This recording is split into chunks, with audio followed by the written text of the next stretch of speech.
भोला नमः शिवाय। भोला नमः शिवाय। भोला नमः शिवाय। भोला नमः शिवाय। भोला नमः शिवाय। ओम नमः शिवाय। शिवाय नमः शिवाय।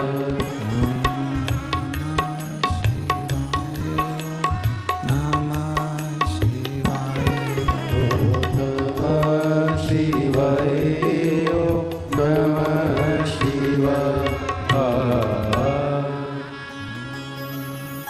नमः शिवाय। ओम नमः शिवाय।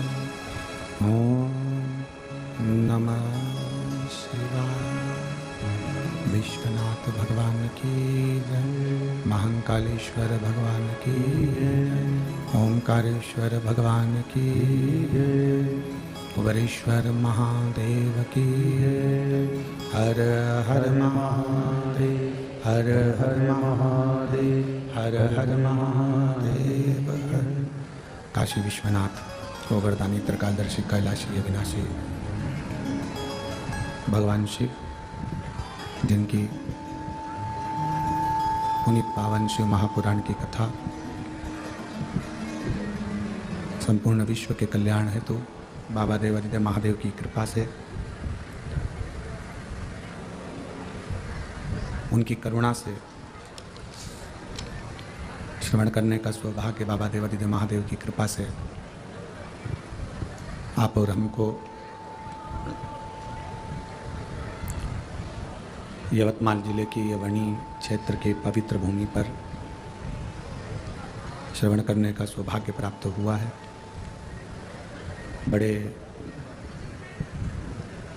भाग्यशाली हैं सभी श्रोता भाई बहन जो इस वनी क्षेत्र की इस पवित्र भूमि पर भगवान देवादिदेव महादेव की कृपा से, करुणा से, उनकी उदारता से ये पवित्र शिव महापुराण की कथा श्रवण करने का सौभाग्य मिला है।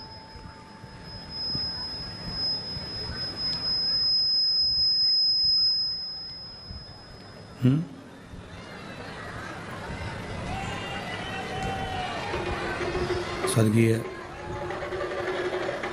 श्री सुरेश बाबू गोविंद प्रसाद जी जायसवाल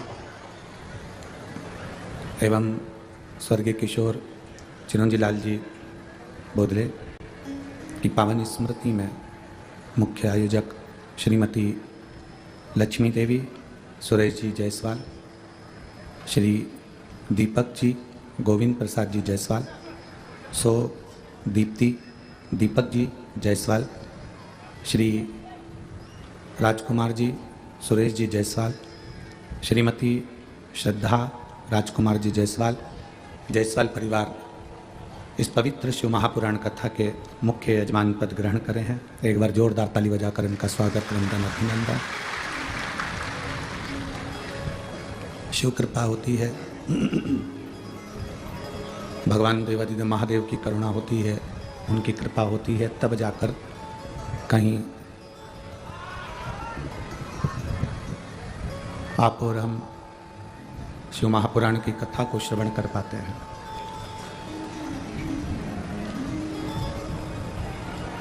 एक मानव की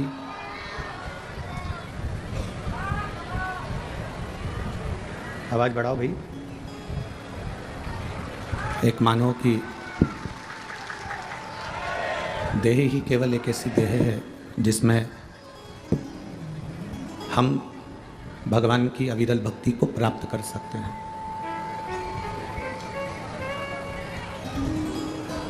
कोई जीव, कोई जलचर हो, कोई थलचर हो, कोई वायुचर हो,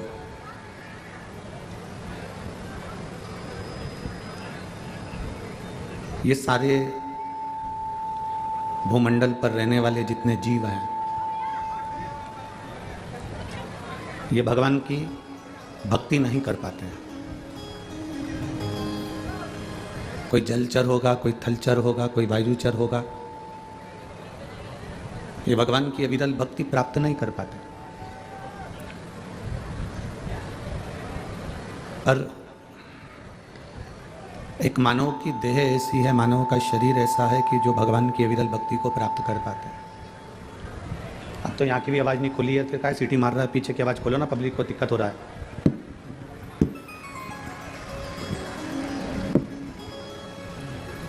भगवान की अविरल भक्ति केवल एक मानव का शरीर केवल एक शरीर है। जो मनुष्य का शरीर भगवान की अविरल भक्ति की ओर अग्रसर होता है,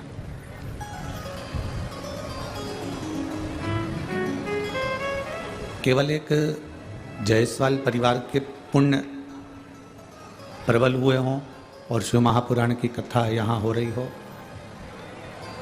वो तो है ही, पर साथ में वनी के जितने रह निवासी हैं, वनी के जितने भी रहने वाले हैं, रह निवासी हैं, इन लोगों के भी पुण्य कहीं प्रबल हुए हैं, इसलिए ये शिव महापुराण की कथा यहाँ पर पहुँची। एक संत की वाणी हो, सदगुरु की वाणी हो, शास्त्रों की वाणी हो, भगवान की वाणी हो, किसी संत सदगुरु की वाणी हो, उस वाणी को हम अपने जीवन में उतारें।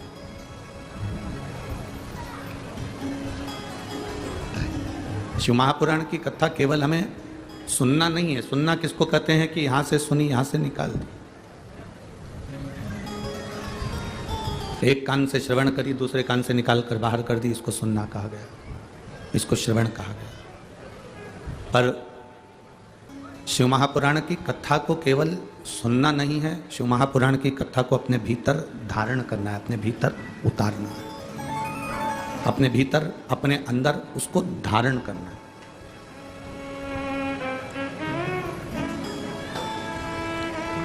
अब धारण करना किसको कहा गया, मतलब कथा सुनकर केवल एक कान से सुनी, एक कान से निकाल दी, एक कान से श्रवण करी, दूसरे कान से निकाल दी। घर पहुंचे, घर के लोगों ने पूछा आप कथा में गए थे, क्या लेकर आए, तो आपके स्मरण में नहीं आया। पर हमने देखा, यह अनुभव किया है, जब से लोगों ने शिव महापुराण की कथा को श्रवण करना प्रारंभ करा, तो इन्होंने केवल सुनी नहीं है, इन्होंने केवल श्रवण नहीं करी है, इन्होंने अपने भीतर उतारी भी है, अपने भीतर धारण भी करी है, अपने भीतर धारण भी करी है। केवल उतारना और धारण करना, श्रवण करना, ये अलग अलग प्रसंग है। अपने भीतर उतार कर जो शास्त्रों की रीति है, जो शास्त्रों के क्रम है, जो शास्त्रों में वर्णन किया गया है, उस पर चलना भी है।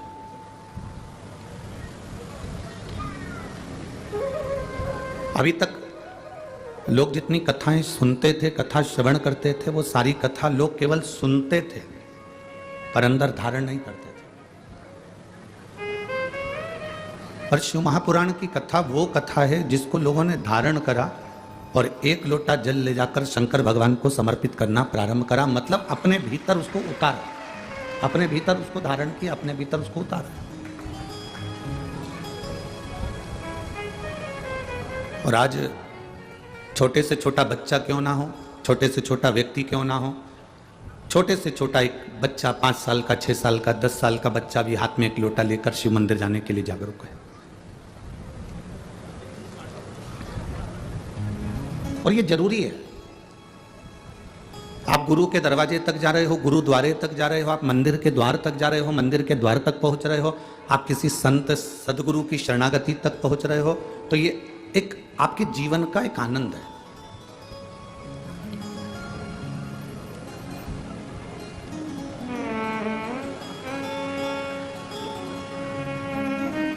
कोई किसी सदगुरु से पूछा कि हम मंदिर जाएंगे तो हमको क्या मिलेगा। हम मान लो मंदिर गए तो हमको क्या मिलेगा। एक सदगुरु से किसी ने पूछा, एक संत से, एक सदगुरु से, एक गुरु से, एक साधु से, एक तपस्वी से, एक साधक से, एक उपासक से किसी ने पूछा, क्या मान लो हम मंदिर गए हम गुरुद्वारे तक गए, हम भगवान की चौखट तक गए, हम गुरु की चौखट तक गए, हम मंदिर देवालय शिवालय तक गए, तो हमको क्या मिलेगा? अब कोई कहे कि तुम्हें वहाँ भगवान मिल जाएगा, कोई कहेगा तुम्हें वहाँ गुरु का दर्शन मिल जाएगा, कोई कहे तुम्हें वहाँ पर प्रसाद मिल जाएगा, कोई कहे तुम्हें वहाँ पहुँचकर बहुत सारा वैभव मिल जाएगा, कोई कहे कि तुम गुरु के दरवाजे तक जाओगे, भगवान के दरवाजे तक जाओगे, गुरु के द्वार तक जाओगे तो तुम्हें बहुत सारा धन वैभव सत्ता पैसा दौलत सब मिल जाएगी। तो ये शिव महापुराण की कथा नहीं कहती। शिव महापुराण की कथा कहती है जिस दिन आप भगवान के मंदिर देवालय शिवालय गुरु के द्वार तक जिस दिन तुम जाना प्रारंभ कर देते हो, उस समय पर तुम्हारे मन में जब भगवान के दरवाजे पर गुरु के द्वारे तक जाने का मन में जब विचार आ जाता है, तो ये समझ लेना कि धन दौलत तो एक कोने में पड़ा रहे, उस गुरु की और परमात्मा की जब दृष्टि हो जाती है तो आप वैसे ही अरबपति बन जाते हो। करोड़पति की तो बात ही दूसरी। आप उसकी शरणागति के करीब में पहुंचे।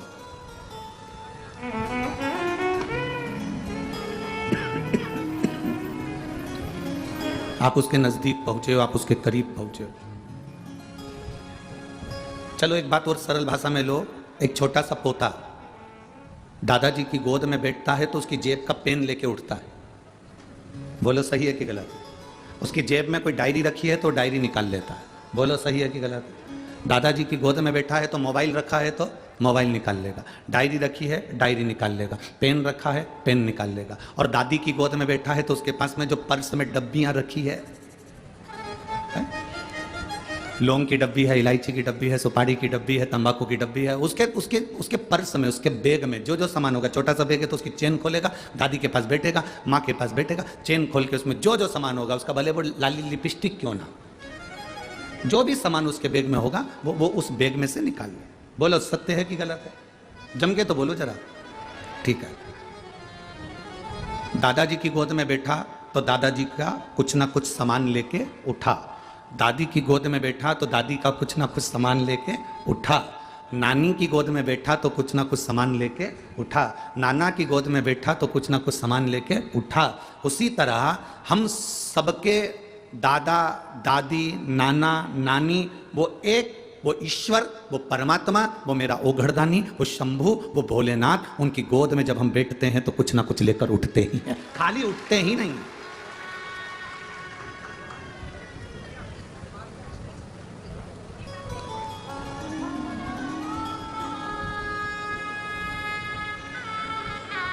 खाली नहीं उठते हम कुछ ना कुछ लेकर उठते हैं।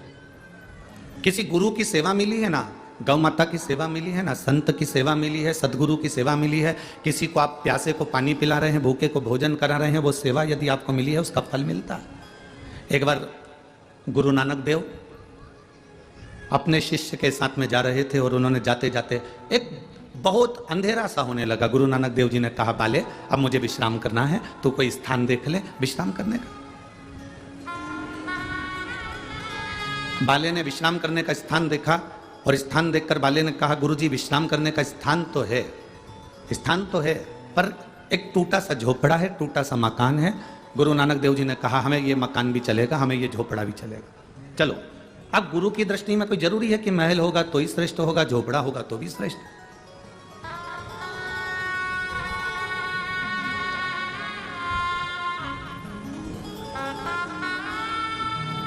बड़ा महल हो उसमें ज्यादा भजन होता है, या छोटा झोपड़ा हो उसमें ज्यादा भजन होता है। ये झोपड़े और महल से मतलब नहीं होता, उसमें रहने वाले जो जीव हैं, उसमें रहने वाले जो व्यक्ति हैं, उसमें रहने वाले जो परिवार के लोग हैं, उनसे मालूम पड़ता है कि रहने पर भजन कितना हो रहा है, रहने पर कीर्तन कितना हो रहा है।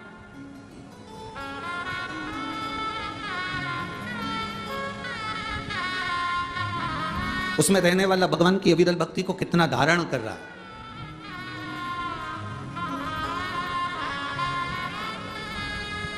राजा भैया जायसवाल जी, हम एक बात कहना चाहेंगे। हम बहुत सारी कथा करते करते वहीं पहुंच गए, पर एक सत्य तक का विषय है। हम सुबह सुबह मॉर्निंग वॉक करने के लिए उठते हैं, तो ऐसा कहीं नहीं कि कहीं नहीं उठते, सब जगह उठते हैं, पर हम उठकर पूरी मॉर्निंग वॉक कर लेते हैं, भगवान का भजन कर लेते हैं, कीर्तन कर लेते हैं, मंत्र जाप कर लेते हैं, अपने कमरे में पहुंच जाते हैं, तब तक कोई जजमान या जजमान पत्नी नहीं उठ पाते। पर आपके यहाँ ठहरे पहले दिन से देख रहे हैं कि हम उठते हैं उसके पहले आप लोग उठकर झाड़ू भी लग जाती है, रंगोली भी डल जाती है और दिया भी लग जाता है।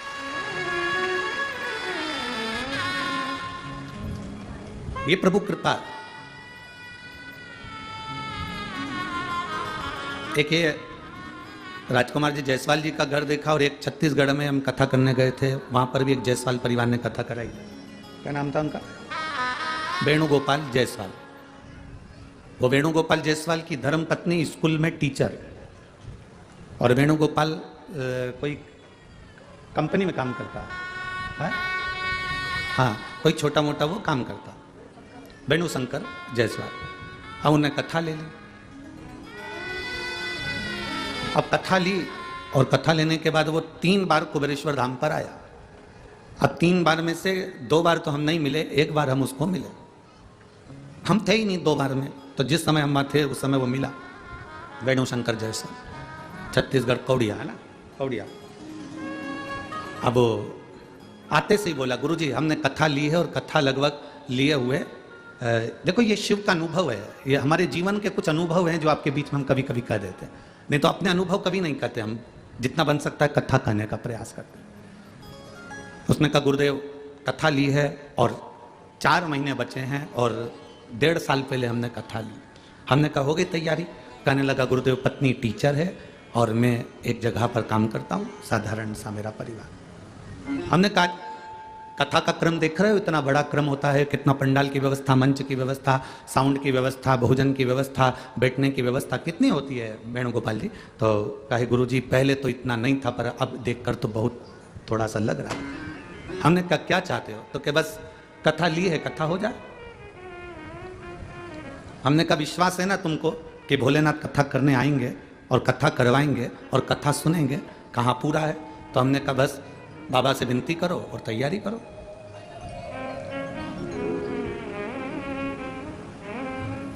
गए, उनके दोस्त ने उनको कह दिया कि एक प्लाट खरीदना है और उस प्लाट में मैं चाहता हूं कि तू भी मेरा पार्टनर बन जा। उसने कहा पार्टनर तो बन जाऊंगा पर इतना धन नहीं है कुछ भी, थोड़ी सी पैसा कथा के लिए रखा है, शिव पुराण करवाना। तो कहा जो शिव पुराण के लिए रखा है चल वही लगा दे उसमें से। वो शिव पुराण का थोड़ा बहुत जो इकट्ठा करके रखा था वो प्लाट में लगा दे। वो प्लाट आ गया शहर के अंदर। शहर में ऐसी जगह आ गया कि उसको एक कंपनी को जरूरत पड़ गई। 4 महीने के अंदर ही कंपनी ने वो प्लाट करोड़ों में खरीद लिया और करोड़ों में खरीदा और बाबा की कथा। एक विश्वास की दृढ़ता होती है, एक भरोसे की दृढ़ता होती है। आज किसी से भी पूछा जाए कि वेणुगोपाल जी क्या काम करते हैं तो लोग कह देते हैं साहब उन्होंने एक शंकर का मंदिर बनवा दिया, उन्होंने एक धर्मशाला का निर्माण प्रारंभ करवा दिया और प्रॉपर्टी का इतना बड़ा व्यापारी हो गया कि शहर में, छत्तीसगढ़ के उन शहरों में उसका आज तक नाम और वर्चस्व में चल रहा। ये बाबा देने वाला, आपका तो विश्वास दृढ़ है, आप भरोसे के साथ कहते हो कि हम आपसे भी कहते हैं, यहाँ जितने कथा सुनने आते हो बाबा से तुम जब प्रार्थना करो, अपने दादा की जब गोद में बैठो, अपने बाबा की जब गोद में बैठो, तब उस समय तुम्हारा विश्वास इतना पक्का होना चाहिए कि शंकर कोई और नहीं, शंकर मेरा वो रब है, शंकर मेरा वो गुरु है, शंकर मेरा वो भाव है कि मैं उनकी गोद में जब बैठूंगा तो मेरा बाबा मुझे खाली नहीं छोड़ेगा, मैं उसकी गोद से जब उठूंगा तो कुछ ना कुछ लेकर उठूंगा।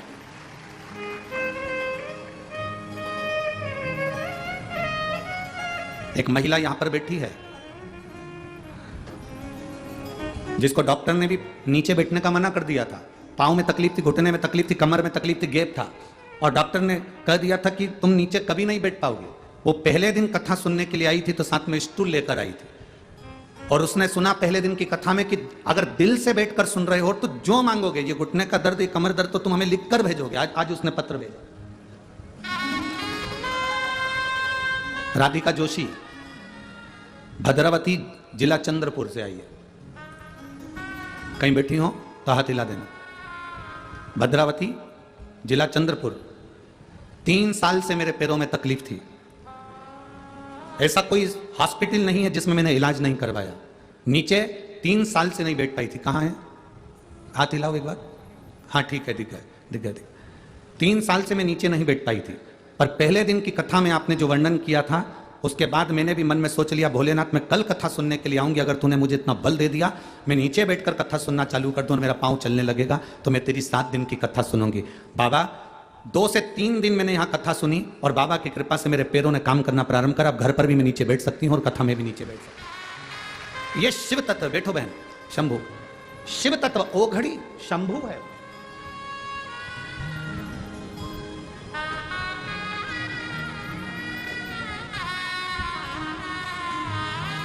आप जब उसकी शरणागति में जाएं तो आपके भीतर अलग एक ऊर्जा होना चाहिए, एक ऊर्जा।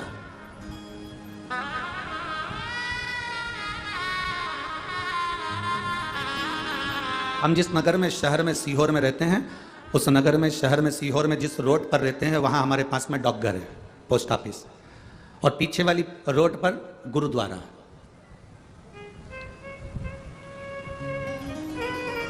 अब जब भी कोई गुरुद्वारे का दर्शन करने के लिए या वहां से जो भी प्रसाद लेकर हलवे का निकलता, और हम भी वहां जाते गुरुद्वारा दर्शन करने के लिए, और जब भी कोई, हम जब नहीं पहुंच पाते, कोई निकलता तो हलवे का प्रसाद हमको दे जाता। अब जितने गुरुद्वारे से आने वाले, हम उनसे एक ही बात कहते हैं, दादाजी से मिलिए आए?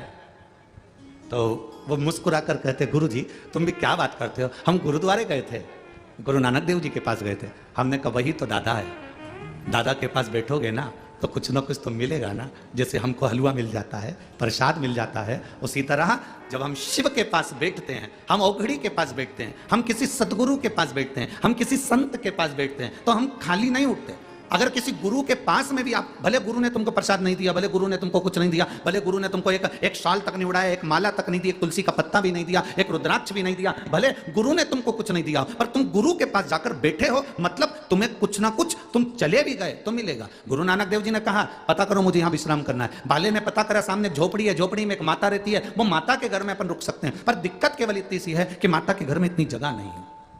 मत होने दो, अपने को क्या करना है, थोड़ी सी जगह में रुकना, रुकने की तैयारी करो। झोपड़े में गुरु नानक देव जी रुके, झोपड़े में रुके, और झोपड़े में गुरु नानक देव जी रुककर जब वापिस चले, झोपड़े में रुककर जब गुरु नानक देव जी वापिस चले, जाने के बाद गुरु नानक देव जी से बाले ने कहा, आप इसको कुछ दोगे नहीं?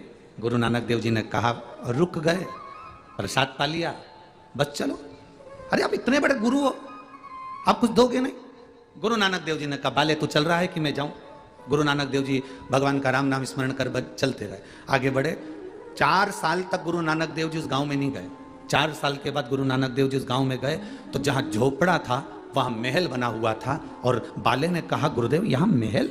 गुरु नानक देव जी से कहा, पता करके आऊं वही बूढ़ी माँ रहती है कि कोई दूसरा रहता है? जब जाकर देखा तो वो बूढ़ी माँ गुरु नानक देव जी का इंतजार कर रही थी कि जिसने कदम रखकर मेरे झोपड़े को महल बना दिया वो गया कहां? तो गया कहां?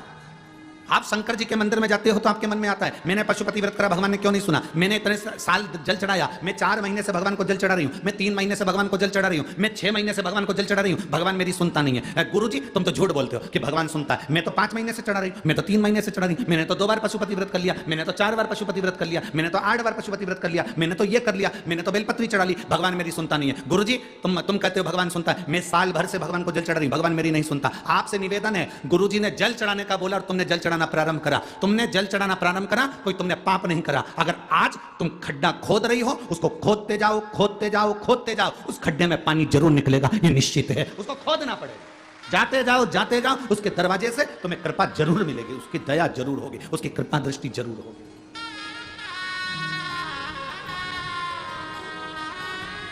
शंभो शरणे पड़ी मांगू घड़ी रे घड़ी, दुख काटो दया करी न दर्शन आओ। शंभो शरणे पड़ी मांगू घड़ी रे घड़ी, दुख काटो दया करी न दर्शन आओ। हम उसके दरवाजे से कुछ नहीं मांगे तो भी सब कुछ देता है, सब कुछ।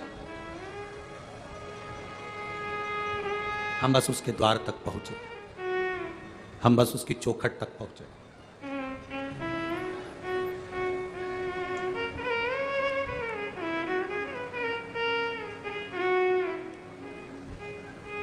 और जब हम उसके पास में जाकर बैठेंगे, जब हम उसके करीब में जाकर बैठेंगे तो वो देगा, देने में कमी नहीं रखेगा, कोई कमी वो देने में नहीं रखेगा। तेरे मंदिर में आना मेरा काम है और मेरी बिगड़ी बनाना, इनको बढ़ा दो बाबा। तेरे मंदिर में आना मेरा काम है और मेरी बिगड़ी बनाना तेरा काम।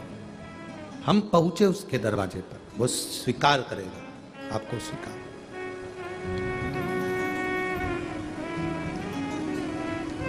कोई तुमसे कहे कि तू इतने समय से जल चढ़ा रही है, फायदा क्या हुआ?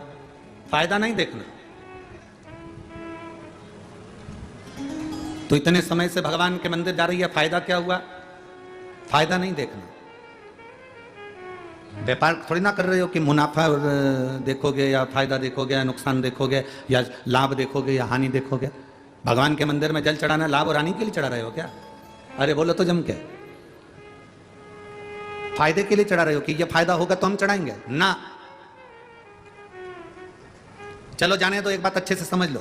तुम इतने से थे, हम भी इतने से ही थे, मां की गोद में सोते थे, जन्म लिया था, मां हमको हॉस्पिटल लेकर चली गई, आपको भी आपकी माता हॉस्पिटल लेकर गई होगी, और हाथ में और यहां गोद गोद के इंजेक्शन लगाए जाते थे। बोलो याद है कि नहीं? आपका हाथ उठाकर देखना, थोड़ा सा कपड़ा उठाकर देखना, यहां निशान बना होगा तुम्हारे को, जो इंजेक्शन लगे थे, जो टीके लगे थे, उसका लगे कि नहीं लगे? सब बोलो ये, सबके हाथ में टीका लगाए कि नहीं लगा, इंजेक्शन लगाए कि नहीं लगा? अब कोई माँ हॉस्पिटल में डॉक्टर से कहते साहब मेरे बच्चे को कोई बीमारी है क्या जो तुम इंजेक्शन लगा रहे हो? मेरे बच्चे को कोई टिटनेस का इंजेक्शन लगा रहे हो, चेचक का इंजेक्शन लगा रहे हो, कहीं पोलियो की दवा पिला रहे हो, मेरा बच्चा कोई पोलियो ग्रसित है क्या, मेरे बच्चे को कोई बीमारी है क्या, मेरे बच्चे को ऐसा है क्या? डॉक्टर क्या कहता है, देखो आज अगर इसको कष्ट हो गया, आज अगर इसको तकलीफ हो गई तो हो जान दो, 2-3 दिन बुखार आएगा, 2-3 दिन रोएगा, रात भर जागेगा, क्योंकि इंजेक्शन का टीके का दर्द होगा। तुम भी जागना पड़ेगा, टेंशन मत लो। अगर आज इंजेक्शन लग गए, आज अगर पोलियो की दवा पी ली, आज अगर चेचक के इंजेक्शन टीके लग गए, तो ये आखिरी तक, इसके मरते दम तक इसको ये बीमारी लौट कर नहीं आएगी, इसकी गारंटी हमारे पास।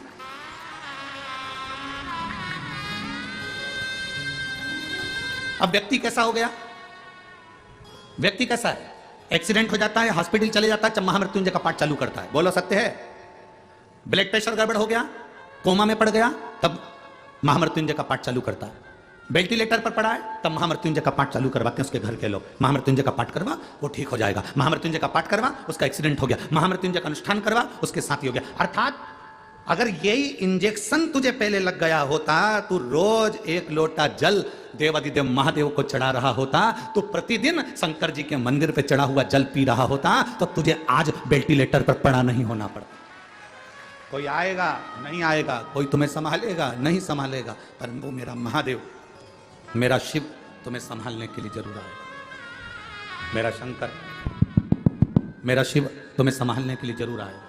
मेरा देवादिदेव महादेव तुम्हें संभालने के लिए जरूर आएगा। अगर तुम्हारा विश्वास दृढ़ है, तुम्हारा भरोसा पक्का है, तुम शिव के शिव तुम्हारा हो गया, तो फिर तुम्हें पीछे नहीं हटना, फिर तुम्हें नहीं सोचना, फिर तुम्हें टेंशन नहीं लेना।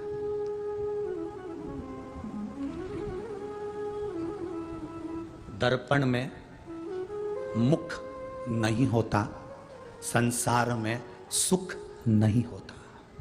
यह अंदाजा आपकी जिंदगी में लगाकर रखना। दर्पण में केवल मुख देखोगे तब तक मुख है, दर्पण में परमानेंट तुम्हारा मुख है क्या?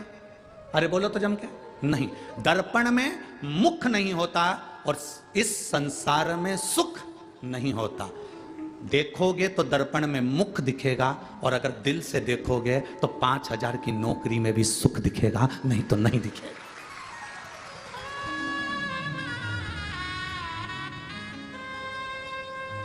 दर्पण में परमानेंट मुख नहीं होता, देखोगे तब दिखेगा। संसार में सुख नहीं होता, देखोगे तो दिखेगा। आपने सोच लिया कि मैं 10,000 की नौकरी में भी सुखी हूं, मतलब आप सुखी हो, और कोई करोड़ों रुपए कमा ले और उसमें भी नहीं सुखी रहता, उसमें भी जिंदगी भर रोता रहता है, तो उसमें सुख नहीं है। आप 2 रोटी खा रहे हो और सुख की जिंदगी जी रहे हो, तो आपको रूखी रोटी में भी सुख नजर आएगा, और नहीं तो कोई घी की भी दे देगा तो सुख नजर नहीं आएगा, उसमें सुख का भान नहीं होगा। दर्पण में मुख नहीं होता और संसार में, बोलो बोलो जम के बोलो, सुख नहीं होता। दर्पण में मुख देखना पड़ता है और संसार में सुख देखना पड़ता है। आपके घर में जितना धन है, जितना वैभव, जैसी गाड़ी, जैसा बंगला, उसमें आप सुख देखोगे, आपको सुख मिलेगा। आप दूसरे के घर में झांकोगे, आप दूसरे के ओर देखोगे तो सुख का अनुभव नहीं होगा। आप दूसरों से अपने जीवन को कंपेट में रखोगे, अपने जीवन को संतुलन देखोगे कि मेरे बराबर है कि नहीं, ना मैं उसके बराबर हूं कि नहीं, नहीं, हमको नहीं देखना।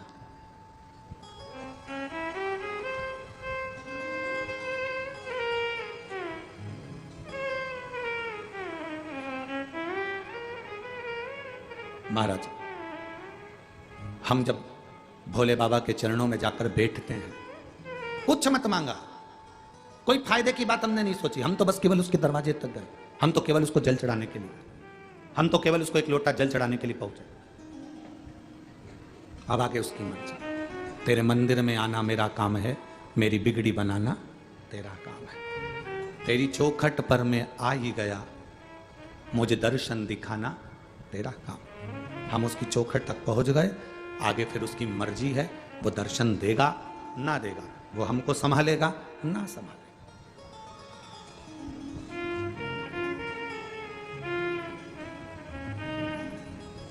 दो जगह गिरना होता है, एक रोड पर चल रहे हो तब गिर गए, और एक मंदिर में दर्शन कर रहे हो तब गिर गए।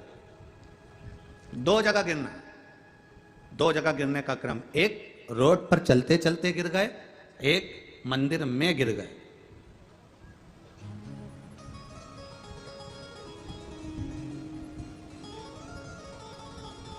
मंदिर में गिरे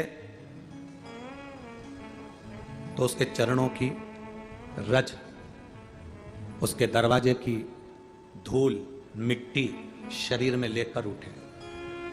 रोड पर गिरे, संसार के लोगों की वो भाग दौड़, वो मिट्टी लेकर उठे।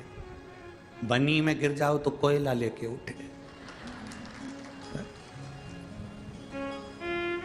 अब उठे, शरीर गिरा, उसने भगवान के चरणारविंद की रज हमारे शरीर में चिपकी, हम उसको लेकर उठे। रोड पर गिरे, गिर गए, मुंह मिट्टी पड़ी थी, धूल पड़ी थी, वो लेकर उठ गए। दोनों जगह में अंतर है। परमात्मा के चरणों में गिरने में अंतर है, वहां गिरे, उसकी चौखट पर गिरे हो तो वो संभालेगा, और किसी के साथ जाते जाते गिर गए तो जो साथ वाला है वो संभालेगा। पर जिसकी चौखट पर गिरे हो वो अंतिम समय तक संभालेगा, और जिसके साथ चलते चलते गिरे वो केवल हॉस्पिटल तक संभालेगा, उसके बाद नहीं संभाल सकता। शंभो शरणे पड़ी, मांगू घड़ी रे घड़ी, दुख काटो दया करी न दर्शन आपो, दया करी न दर्शन आपो। शिव की अविरल भक्ति एक सुख देती, एक आनंद की अनुभूति। हाँ, हम कहते हैं कि जल चढ़ाने वाला व्यक्ति एक लोटा जल चढ़ाता है तो कल्याण होता है। हम कहते हैं केवल उसके कल्याण तक की बात मत करो, 71 पीढ़ी तक के कल्याण की बात करिए। बोलो ईमानदारी से बोलो री जीजियो, जितने लोग कथा सुन रहे हैं यहाँ, वणी की जीजी और वणी के जी जाओ, जरा अच्छे से बोलना, समझदारी से बोलना। शिव पुराण सुनने से पहले जितने महाराज तुमको कथा सुनाते थे वो 7 पीढ़ी की बात करते थे। बोलो करते थे कि नहीं करते थे? 7 जन्म की बात करते थे कि नहीं करते थे? केवल शिव महापुराण में ही तुमने 71 पीढ़ी सुनी है, इसके पहले सुनी क्या? कि कोई भागवत में, रामायण में, गीता में वर्णन किया हो कि 71 पीढ़ी का वर्णन केवल शिव महापुराण के अंतर्गत, विद्वेश्वर संहिता के अंतर्गत वर्णन किया गया कि ये।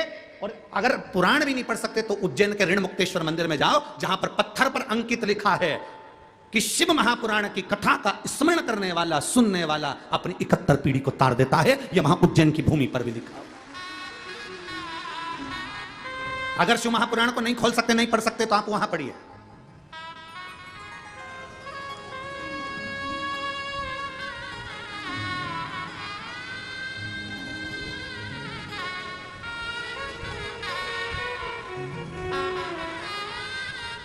आप अध्ययन तो करो,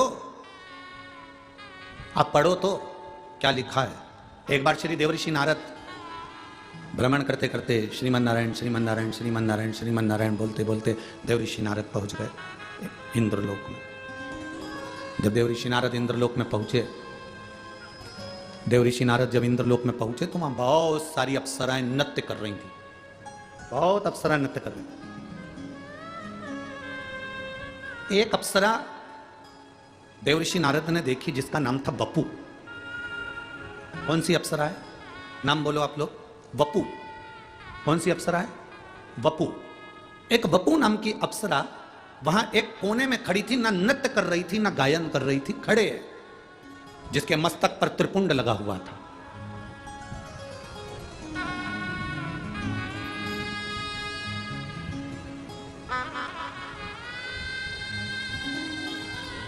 चालीस गांव की कथा में आपको कहा था, दुर्वासा ऋषि मस्तक पर त्रिपुंड धारण कर कर गए थे और नरक में घूमने के लिए गए थे। और नरक में कुंभी पाक, नरक में कुंड में उन्होंने झांक लिया था। उनके मस्तक के त्रिपुंड की थोड़ी सी राख भभूति कुंड में गिर गई थी, तो नरक में बेकुंठ उत्पन्न हो गया था। वो त्रिपुंड की भभूति में इतना दम था। शिवजी पे चढ़ी हुई भभूत में इतना दम था